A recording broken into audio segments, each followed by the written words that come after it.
Hi friends, welcome back to my channel. Tirumala వచ్చే భక్తులకు ప్రతి ఒక్కరికి కూడా ఈ నిత్యాన్నదాన పథకం అనేది అందుబాటులో ఉంటుంది ఫ్రెండ్స్. ఈ నిత్యాన్నదానం ఇప్పుడు నేను వెళ్తున్నది కళ్యాణకట్ట ఎదుర్కొన్నటువంటి నిత్యాన్నదానం ఇది. దీన్ని 1985 ఏప్రిల్ 6 రోజు ప్రారంభించారు ఫ్రెండ్స్. మొదట్లో 2000 మందికి సరిపడే విధంగా భోజనం ఇక్కడ వడ్డించేవారు.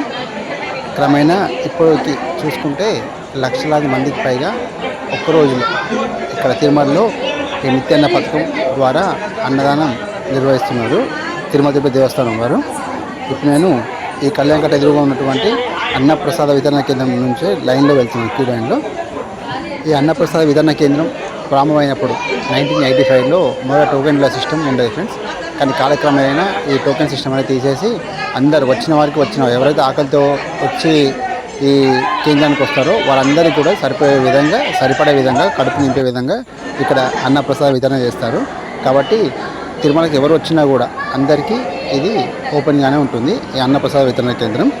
ఇక్కడ మనకు స్వామివారి నైవేద్యం సమర్పించినటువంటి పొంగలి మరియు పెరుగన్నం, సాంబార్ అన్నం ఇవి కూడా వడ్డిస్తారు మనకి ఇక్కడ ప్రతినిత్యం కూడా ఈ అన్నప్రసాద వితరణ కేంద్రం. చూస్తున్నారు ఫ్రెండ్స్, మొదట్లో తిరుమలకు వచ్చే భక్తులకు 2000 మంది భక్తులకే ఇక్కడ అన్నప్రసాద వితరణ జరిగేది.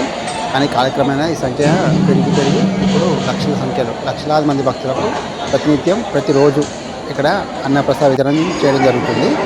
ఇప్పుడు మీరు చూస్తున్నారు ఫ్రెండ్స్, ఇప్పుడు ఖాళీ ఉన్నటువంటి మొత్తం క్షణంలో నిండిపోతుంది. అన్నీ సర్దేసి పెట్టారు ఇక్కడ. మొత్తం సేవకు వచ్చిన వాళ్ళు అందరూ ఇక్కడ అన్ని రెడీ చేసి పెట్టారు.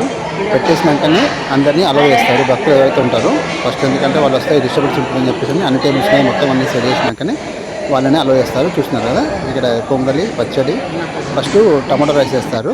టమాటో రైస్ వేసినాక మళ్ళీ నెక్స్ట్ పెరుగన్నం కూడా వస్తారు. తిన్న వారికి తిన్నాక ఎవరు కూడా ఈ అన్నప్రసాదాన్ని వేస్ట్ చేయకూడదు.